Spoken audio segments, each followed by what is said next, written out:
سامعات السلام علیکم ورحمۃ اللہ تعالی وبرکاتہ۔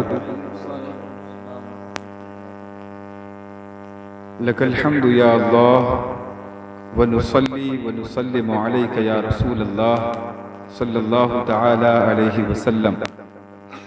اما بعد فاعوذ باللہ من الشیطان الرجیم، بسم اللہ الرحمن الرحیم۔ والعصر ان الانسان لفی خسر الا الذین آمنوا وعملوا الصالحات وتواصوا بالحق وتواصوا بالصبر۔ صدق اللہ مولانا العظیم۔ ایڑیاں مس ہوئیں تو دھرتی سے نکلا پانی، ایڑیاں مس ہوئیں تو دھرتی سے نکلا پانی، چشمے کونین نے دیکھا نہیں ایسا پانی۔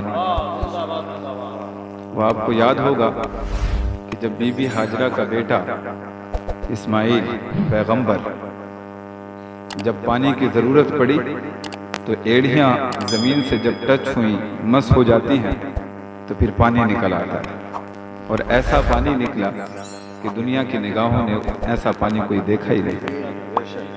تو ایڑیاں مس ہوئیں تو دھرتی سے نکلا پانی، چشمے کونین نے دیکھا نہیں ایسا پانی۔ اور وقت آیا تو سمندر میں بھی اترا لشکر، وقت آیا تو سمندر میں بھی اترا لشکر، یہ نہ دیکھا کہ سمندر میں ہے کتنا پانی، یہ نہ دیکھا کہ سمندر میں ہے کتنا پانی۔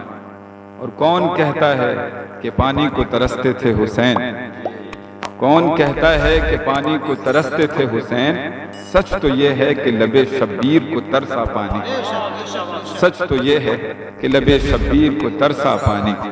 آئیے حضرات، اس سے پہلے کہ کچھ عرض و معروض کا سلسلہ جاری ہو، ہم سب مل کر کے درود پاک کا نذرانہ پیش کریں۔ پڑھیں بآواز بلند درود شریف۔ اللہ رب محمد صلی اللہ علیہ وسلم، نحن عباد محمد صلی اللہ علیہ وسلم، صلاۃ و سلام علیک یا رسول اللہ صلی اللہ تعالی علیہ وسلم۔ سب سے پہلے تو میں یہ وضاحت کر دوں کہ مجھ سے قبل کچھ بیانات بھی ہوئے ہیں اور کچھ ناشریف منقبت آپ نے ملاحظہ کی ہیں۔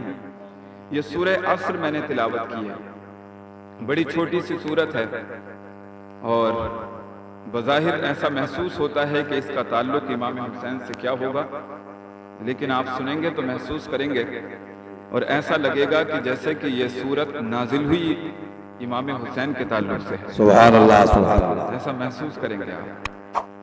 فرمایا والعصر، زمانے کی قسم، ان الانسان لفی خسر، بے شک انسان گھاٹے میں ہے، بے شک انسان نقصان میں ہے۔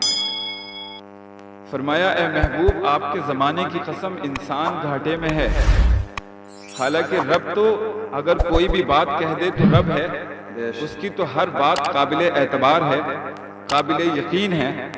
یہاں تو عام آدمی بھی اگر قسم کھا کر کے بات کہہ دے تو اس کی بات پہ بھی لوگ یقین کر لیتے ہیں، لیکن وہ رب وہ خود قسم کھا کر کے پھر کہے کہ ان الانسان لفی خسر، بے شک انسان گھاٹے میں ہے، تب تو انسان کو گھاٹا مان لینا چاہیے نا کہ انسان نقصان میں ہے۔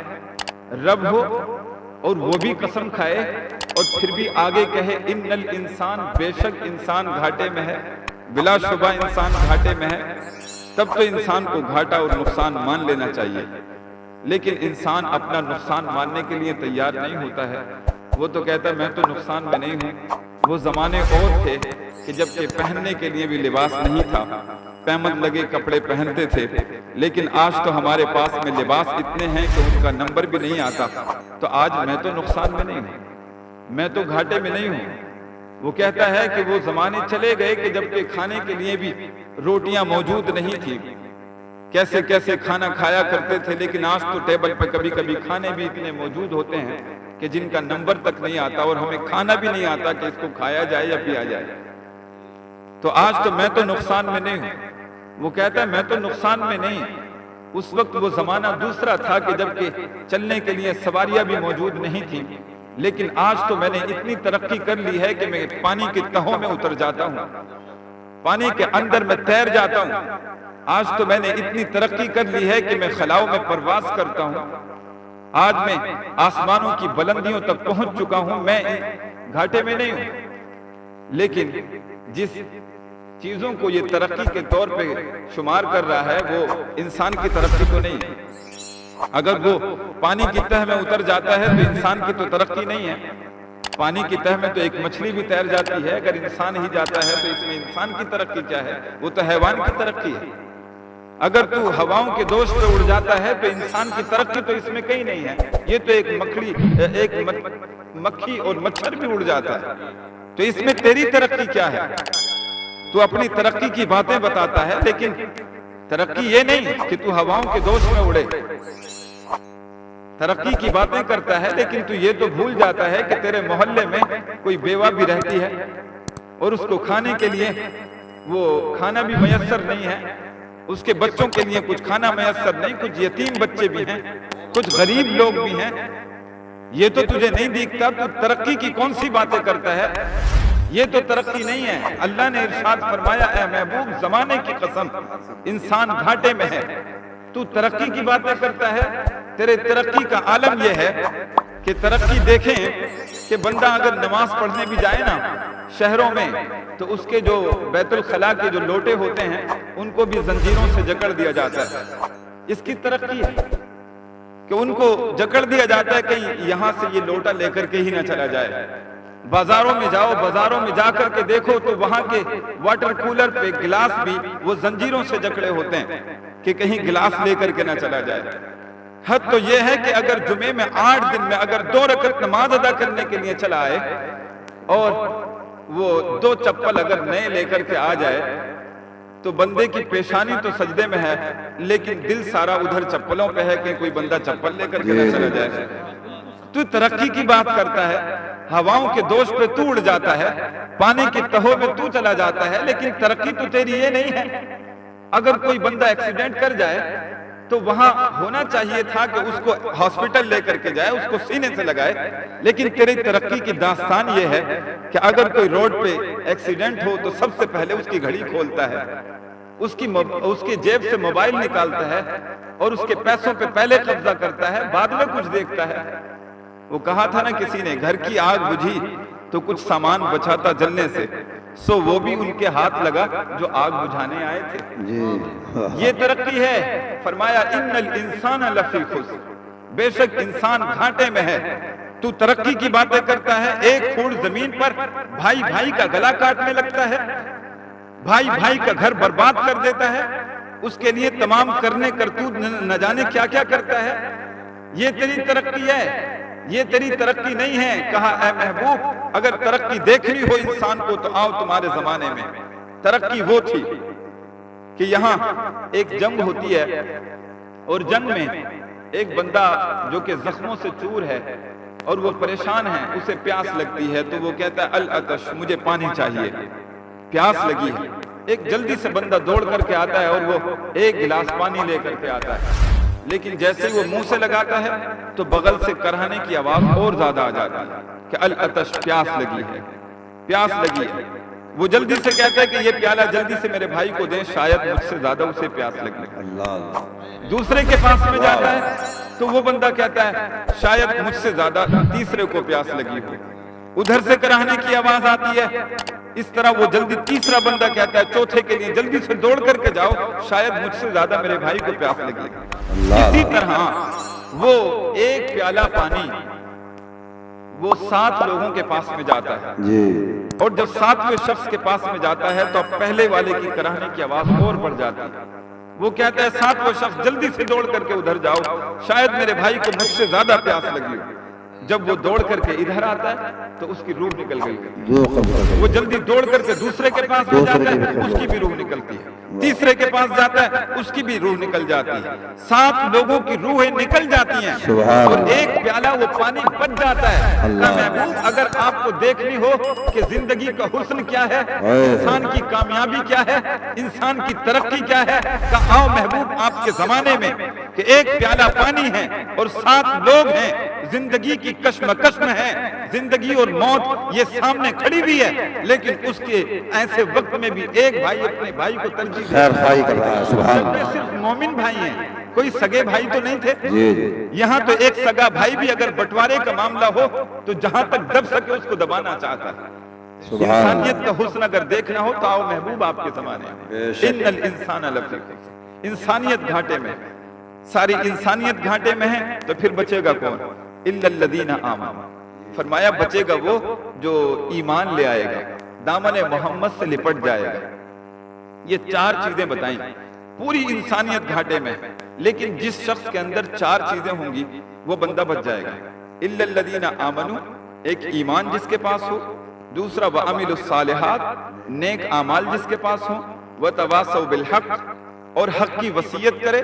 یعنی قرآن پاک ایک تفسیر میں ہے قرآن پاک کی وصیت کرے, خود بھی پڑھے دوسروں کو بھی کہے. وتواصوا بالصبر, خود بھی صبر کرے اور دوسروں کو بھی صبر کرنے کی تلقین دے. یہ چار چیزیں ہیں. جس بندے کے اندر چار چیزیں ہوتی ہیں وہ بندہ کامیاب ہو جاتا ہے. اے امام حسین آپ کو سلام, آپ کے گھرانے کو سلام. یہ چار چیزیں آپ کے اندر تو بطرز عتم موجود ہیں, بے شک. سبحان آپ کے اندر مکمل طریقے سے موجود ہیں. الا الذین آمنوا کو اگر اٹھا کر کے دیکھیں کہ ایمان آپ کے اندر ہے یا نہیں, ایمان کی کیفیت کیا ہے, فرمایا والذین آمنوا اشد حبا للہ. ایمان والے جو ہوتے ہیں وہ اللہ کی محبت میں اتنے سخت ہوتے ہیں کہ وہ نہ وہ بیوی کو دیکھتے ہیں, نہ بچوں کو دیکھتے ہیں, نہ مال کو دیکھتے ہیں. وہ سب کچھ اللہ کے نام پہ قربان کر دیتے ہیں سبحان اللہ. اور پھر بھی وہ صبر کرتے ہیں. فرمایا اگر ہم اسی چیز کو دیکھیں تو اے امام تجھ پر لاکھوں سلام اور لاکھوں درود کہ تو نے اپنے نہ بیوی کو دیکھا, نہ بچوں کو دیکھا, نہ مال کو دیکھا, اپنے بچوں کو لٹایا, گھرانے کو لٹایا اور ایمان کو بچا لیا اور دین کو محفوظ کر لیا. سبحان اللہ. سبحان الذین آمنوا اس پر گواہی. اگر آپ وعملوا الصالحات کو دیکھیں کہ نیک اعمال, تو یقیناً کہ کل کو جنگ ہونے والی ہے اور رات کو سارے لوگ نوافل پڑھ رہے ہیں. امام حسین کا جو قافلہ تھا نا 72 نفوس قدسیہ, وہ پوری رات نوافل ادا کرتے ہیں, قرآن پاک کی تلاوت کر رہے ہیں. وتواصوا بالحق کو اگر دیکھیں تو قرآن پاک کی تلاوت بھی مکمل طریقے سے وہاں چل رہی تھی. سچ ہے. وتواصوا بالصبر, اور اگر صبر کو دیکھیں تو صبر کا تو کوئی جواب ہی نہیں ہے. یہاں تو اگر ایک بیٹا بھی اگر جوان اگر انتقال کر جائے تو وہاں دو لوگ اسے پکڑ کر کے لا رہے ہوتے ہیں اور اس سے چلا بھی نہیں جاتا. وہ روتے روتے پریشان ہو جاتا ہے, وہ ٹوٹ کر کے رہ جاتا ہے. اگر اس کا ایک بیٹا جوان اگر انتقال کر جائے, جب لوگ اس کو پکڑ کر کے لاتے ہیں, لوگ پوچھتے ہیں کہ یہ بندہ کون ہے, کہا یہ وہی بندہ ہے جس کے بیٹے کا جنازہ ہے. یہاں ایک بیٹے کے جنازے پہ لوگوں سے چلا نہیں جاتا, لیکن تم پر لاکھوں سلام کہ یہاں بیٹے بھی چلے گئے اور بھانجے بھی چلے گئے اور کتنے محبت کرنے والے لوگ چلے گئے, اور سامنے 22,000 کا لشکر موجود ہے جن کو پانی بھی دستیاب ہے. یہاں 3 دن سے بھوکے اور پیاسے ہیں, لیکن تب بھی صبر میں کوئی بھی استقلال نہیں ہے. سبحان اللہ. صبر میں کوئی کمی نہیں ہے. پھر بھی آپ پریشان نہیں ہیں, بلکہ خود بھی تلوار لے کر کے نکل جاتے ہیں. وتواصوا بالصبر اگر دیکھیں تو یہ صبر بھی مکمل طریقے سے پایا جاتا ہے. بے شک. آج یہ ہم امام حسین کی مجلس کو منعقد کرنے کے لیے یہاں حاضر ہوئے. اس واقعے کو گزرے ہوئے کتنا زمانہ گزر گیا ہے.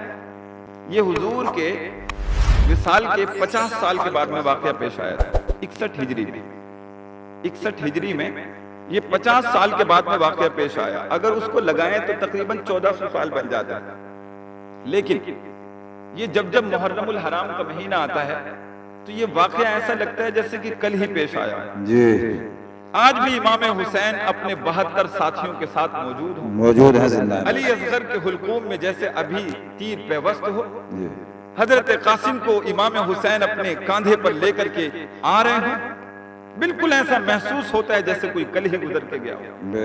یہ اس واقعے میں اتنی تازگی کی. کیا میں پوچھنا چاہتا ہوں آپ سے, کیا 1400 سال سے لے کر کے اب تک یعنی 1400 سال گزر گئے, کیا کوئی اتنا بڑا واقعہ کوئی پیش نہیں آیا تھا اسلامی زندگی میں؟ کیا کوئی ایسا دلوں کو ہلا دینے والا واقعہ کوئی پیش نہیں آیا؟ اگر آیا ہے تو پھر اس کی یاد کیوں ہے, اس کو اس طرح کیوں منایا جاتا ہے؟ آپ اگر تاریخ پڑھیں گے نا, آپ ہسٹری اگر پڑھیں گے تو آپ دیکھیں گے کہ اسپین میں مسلمانوں کی حکومت رہا کرتی تھی. 800 سال تک مسلمانوں کی حکومت تھی وہاں پر. مسلمان سائنسداں پیدا ہوئے, مسلمان مفکرین پیدا ہوئے, بڑے بڑے طبیب پیدا ہوئے, حکیم پیدا ہوئے اسپین میں. 800 سال تک حکومت رہی, لیکن 800 سال کے بعد میں مسلمانوں کو زوال ہو گیا. عیسائیوں نے اتنا کاٹا اور اتنا مارا مسلمانوں کو کہ ان کا خون نالیوں میں ایسے بہتا تھا جیسے کہ آپ کا قربانیوں پہ بہتا ہے۔ اللہ، گھوڑوں کے ٹاپو، جب وہ گھوڑے وہاں سے نکلتے تھے گلیوں سے تو ان کے ٹاپو وہ بھیگ جایا کرتے تھے مسلمانوں کے خون میں۔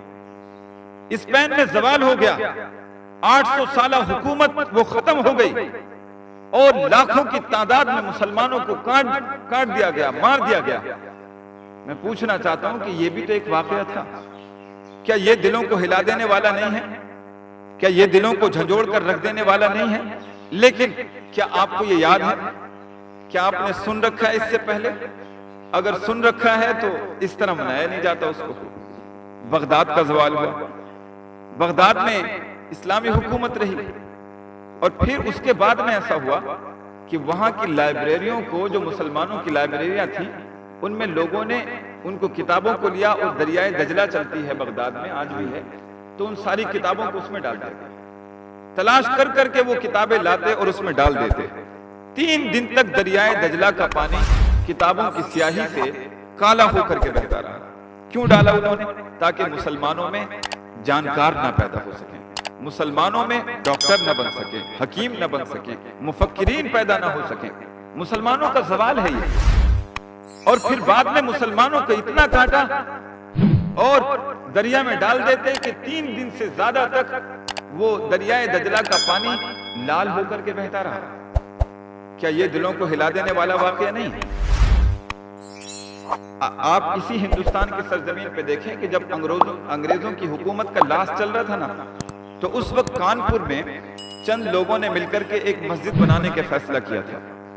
مسجد بنانے لگے، لیکن انگریزوں نے ان پر گولیاں چلا دی، مار دیا۔ تو مسلمانوں نے آپس میں مشورہ کیا کہ بھئی مسجد تو ہمیں بنانی ہے ہی، ایسا کر لیا جائے کہ اپنے بچوں کو آگے کر دیا جائے اور پھر تعمیر شروع کی جائے۔ یہ انگریز جو ہے بچوں پہ تو کم سے کم رحم کریں گے۔ تو سارے لوگوں نے مسلمان بچوں کو تلاش کیا اور پوری قطار لگا دی مسجد کے آگے، اور پھر تعمیر شروع کی۔ جب تعمیر شروع ہوئی تو تمام مسلمانوں کے بچے وہاں موجود تھے، لیکن انگریزوں نے ذرا بھی رحم نہیں کیا اور ہر ایک بچے کی سینے میں گولی اتار دی۔ اللہ اکبر۔ وہ کسی شاعر نے کہا تھا نا، یہ تعجب کیا کہ بچوں نے جانیں دی، تعجب کیا ہے کہ بچوں نے جانیں دی، یہ بچے ہیں انہیں جلد سو جانے کی عادت ہے۔ واہ، یہ بچے بڑا سادہ سا ہے لیکن بڑے گہرائی میں۔ جی، تعجب کیا ہے کہ بچوں نے جانیں دی، یہ بچے ہیں انہیں جلد سو جانے کی عادت ہے۔ تو وہاں سارے بچے وہ شہید ہو گئے، کتنا ماتم رہا ہوگا۔ مسجد بھی نہ بن سکی، مسلمانوں کی جان چلی گئی، مسلمانوں کے بچے، کتنی مائیں وہ پریشان اور ان کے دل بے قرار ہو گئے ہوں گے۔ وہ واقعہ کیا آپ کو یاد ہے؟ آخر یہ واقعہ آپ کو یاد کیوں نہیں ہے؟ اور اس کو 1400 سال کے بعد بھی آج بھی کیوں منایا جا رہا ہے؟ کیوں اس کو لوگ اپنے دلوں کی دھڑکن سمجھتے ہیں؟ جیسے ہی محرم الحرام کا مہینہ یہ شروع ہوتا ہے، لوگ امام حسین کے نام سے اس مہینے کو یاد کرتے ہیں، بے شک، اور جب ان کا ذکر سنتے ہیں آنکھیں نم ہو جاتی ہیں، دل بے قرار ہو جاتے ہیں، دل مضطرب ہو جاتے ہیں۔ اور کیوں نہ ہو، آج اگر ہمارے دلوں میں لا الہ الا اللہ محمد الرسول اللہ کے جلوے ہیں اگر، تو امام حسین ہی کا تو صدقہ ہے۔ سبحان اللہ، بے شک۔ یزید کی حکومت رہتی تو بتاؤ کون مسلمان رہتا؟ جی، لوگ تو شرابی ہو جاتے، لوگ تو زانی ہو جاتے، اسلام تو یہاں سے چلا جاتا۔ لیکن وہ بندہ تھا کہ جس نے اپنی بھی گردن کا نذرانہ پیش کیا اور 72 جانثاروں کی یہ قربانیاں پیش کر کے آج ہمارے دلوں میں اسلام کا چراغ جلا دیا ہے۔ بے شک، آج جو کچھ ہم لوگ بول رہے ہیں کہ یہ امام حسین کا صدقہ نہیں ہے، سچ ہے، سبحان۔ یہ سب کچھ وہیں سے تو ہے۔ تو آج اس کو یاد کیوں کر رہے ہیں؟ اس وجہ سے کہ ہر وہ واقعہ جس واقعے کے پیچھے کسی زندہ نظام کی تحریک موجود ہو، مطلب ہر وہ واقعہ جو اس وجہ سے پیش آیا ہو کہ کسی زندہ نظام کو باقی رکھنا ہے، باقی رکھنے کے لیے کوئی واقعہ پیش آیا ہو، تو جب تک وہ نظام باقی رہے گا تب تک وہ واقعہ باقی رہے گا۔ امام حسین نے آپس کی لڑائی کی وجہ سے اپنی گردن نہیں دی ہے، بلکہ اسلام کو باقی رکھنے کے لیے اپنی قربانی پیش کی۔ سبحان اللہ، جب بے تک شک اسلام باقی رہے گا امام حسین کا نام باقی رہے گا، باقی رہے گا، اور اسلام کو پوری رہتی دنیا تک کوئی مٹا نہیں سکتا، تو پھر ہم کہہ سکتے ہیں کہ اے امام آپ کی یاد کو بھی کوئی مٹا نہیں سکتا۔ بے شک جو کوئی مٹانا چاہے گا وہ خود مٹ جائے، خود مٹ جائے، مٹ گئے مٹتے ہیں مٹ جائیں گے آدھا تیرے، مٹ گئے مٹتے ہیں مٹ جائیں گے آدھا تیرے، نہ مٹا ہے نہ مٹے گا کبھی چرچا تیرے۔ چاہتے ہیں بے شک۔ اور ایک تاریخ کے حوالے سے آپ کو میں بات بتاؤں کہ حضرت آدم سے لے کر کے حضرت عیسیٰ تک علماء موجود ہیں، آپ توجہ دیں اس بات پر۔ حضرت آدم علیہ السلام سے لے کر کے حضرت عیسیٰ تک آپ ہر ایک نبی کو پڑھ کر کے دیکھیں گے گہرائی سے۔ جب اس نبی کا وصال ہوا ہے نا، وصال ہونے کے بعد یعنی انتقال ہو جانے کے بعد 100 سال کے عرصے میں ان کا دین ختم ہو جاتا تھا۔ کسی بھی، میں چیلنج کر رہا ہوں اس بات کا، کہ حضرت آدم سے لے کر کے حضرت عیسیٰ پیغمبر تک جتنے بھی پیغمبر آئے 1,24,000 یا ایک روایت کے مطابق 2,24,000 انبیاء کرام، جس نبی کی زندگی کو بھی آپ پڑھ کر کے دیکھیں گے تو جب ان کا وصال ہوا تو 100 سال گزر نہیں پاتے تھے کہ ان کا دین ختم ہو جاتا تھا، ان کا دین ختم ہو جاتا تھا۔ لیکن یا اللہ، حضور کے دین کو تو 1400 سال ہو گئے، جی سبحان اللہ، وہ 100 سال میں ادھر ختم ہوتا تھا اور یہاں 1400 سال باقی، اب 1400 سال ہو گئے، لیکن ہم دیکھ رہے ہیں کہ ہر سال یہ اسلام میں اور اضافہ ہوتا ہے۔ سبحان اللہ، پوری پوری کمپنیاں اسلام کا کلمہ پڑھتی ہیں، پورے کرمچاری کسی ایک جگہ کے وہاں کے لوگ کلمہ پڑھتے ہیں، جو مسلمان ہیں وہ اپنے اسلام میں اور آگے بڑھ رہے ہیں۔ تو یہ آج تک یہ نظام اور آگے بڑھ رہا ہے۔ وہاں تو 100 سال میں دین ختم ہو جاتا تھا اور یہاں 1400 سال ہو گئے ہیں اور آج تک باقی ہے اور قیامت تک باقی رہے گا۔ انشاءاللہ۔ جانتے ہو کیوں یہ 100 سال میں وہاں ختم کیوں ہو جاتا تھا؟ اس کی وجہ کیا تھی؟ اس کی وجہ یہ کہ ان نبیوں میں سے کسی نبی کے پاس بھی حسین نہیں تھا۔ میرے نبی کے پاس میں حسین ہے، اس لیے جب اسلام پہ آنچ آئی تو امام حسین نے اپنی گردن کا نذرانہ پیش کیا اور اسلام کو بچایا۔